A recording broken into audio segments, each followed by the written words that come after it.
തദ്ദേശ തെരഞ്ഞെടുപ്പിൽ തൃപ്പൂണിത്തുറയിൽ വലിയ മുന്നേറ്റം എൻഡിഎക്ക് ബിജെപിക്ക് നേടാനായി. അത് വലിയ അപ്രതീക്ഷിത മുന്നേറ്റമായിരുന്നു. അവിടെ ഇടതുപക്ഷത്തെ സംബന്ധിച്ച് വലിയ തിരിച്ചടി നേരിട്ടു. നഗരസഭാ ഭരണം തന്നെ എൻഡിഎയുടെ കൈകളിലേക്ക് പോകുന്ന ഒരു രാഷ്ട്രീയ സാഹചര്യം അവിടെ ഒരുങ്ങിയിട്ടുണ്ട്. തൃപ്പൂണിത്തുറ MLA കെ ബാബുദൻ നമ്മളോടൊപ്പം ചേരുകയാണ്. അവിടെ സമീപകാലത്ത് ഒന്നുമില്ലാത്ത വിധം അവർക്ക് സീറ്റുകളുണ്ട്, പക്ഷേ വലിയ മുന്നേറ്റം ഉണ്ടാക്കിയിരിക്കുന്നു. ഭരണം പിടിക്കുന്നത് ഒരു സാഹചര്യത്തിലേക്ക് കാര്യങ്ങൾ പോകുന്നു.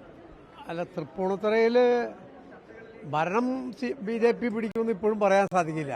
അത് ഇനിയും വരാൻ പോകുന്ന ദിവസങ്ങളിലെ രാഷ്ട്രീയ ഡെവലപ്മെന്റ് അനുസരിച്ചിരിക്കും.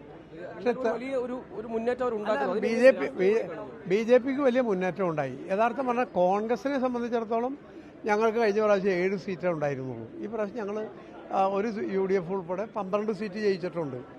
അപ്പം ഞങ്ങളെ സംബന്ധിച്ചൊരു പുറകോട്ട് പോക്കല്ലാതെ. ആ സമയത്ത് CPM 1980 മുതൽ ഇതുവരെ ഭരിച്ച ഒരു മുനിസിപ്പാലിറ്റിയാണ് തൃപ്പൂണിത്തുറ നഗരസഭ. 5 കൊല്ലം മാത്രമാണ് ഞങ്ങൾ അവിടെ ഭരിച്ചിട്ടുള്ളൂ. അപ്പോൾ ഇത് CPMന് വലിയൊരു തിരിച്ചടിയാണ് ഉണ്ടായിട്ടുള്ളത്. രാഷ്ട്രീയമായിട്ടൊരു വലിയ പരാജയം CPMനാണ് ഉണ്ടായിട്ടുള്ളത്. ഞങ്ങൾക്കും ഉണ്ടായിട്ടുണ്ട്. പക്ഷേ കഴിഞ്ഞ പ്രാവശ്യമൊക്കെ ഞങ്ങളുടെ നില മെച്ചപ്പെട്ടു.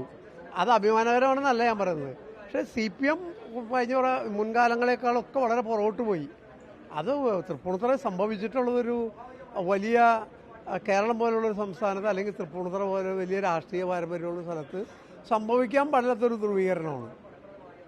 അതോടൊപ്പം തന്നെ അവിടെ ഇപ്പോൾ LDFും UDFും ഒന്നിച്ചാൽ ഈ ഒരു സാധ്യത അവരെ ഭരണത്തിൽ നിന്ന് മാറ്റി നിർത്താൻ കഴിയും. അങ്ങനെയുള്ള ആലോചനകൾ ഉണ്ടാകുമോ, ചർച്ചകൾ ഉണ്ടാകുമോ, പരിശോധിക്കും? അതിനെക്കുറിച്ച് ഇതുവരെ ചർച്ച ചെയ്തിട്ടില്ല. അതൊക്കെ പാർട്ടി നേതൃത്വം കൂടി ഇടപെട്ട് ചർച്ച ചെയ്യേണ്ട ഒരു വിഷയമാണ്. ഏതായാലും BJPയെ അകറ്റി നിർത്തുക എന്നുള്ളതാണ് ഞങ്ങളുടെ രാഷ്ട്രീയ നയം. ആവശ്യമായ കൂടിയാലോചന കാര്യം നടത്തും. അല്ല, ഞാൻ പറഞ്ഞത് BJPയെ അകറ്റി ഭരണത്തിൽ നിന്ന് അത് അവിടെ മാത്രമല്ല, ഇന്ത്യ ഒട്ടാകെ ഞങ്ങൾ സ്വീകരിക്കുന്ന നയം അതാണല്ലോ. BJPയെ ആയിട്ടുള്ള ഞങ്ങൾ നേരിട്ട് എപ്പോഴും മത്സരിക്കുന്നത്. അതുകൊണ്ട് BJPക്ക് അനുകൂലമായ ഒരു നിലപാട് ഞങ്ങളുടെ ഭാഗത്തുനിന്ന് ഒരു കാരണവശാലും ഉണ്ടാകുമെന്ന് ഞാൻ കരുതുന്നില്ല.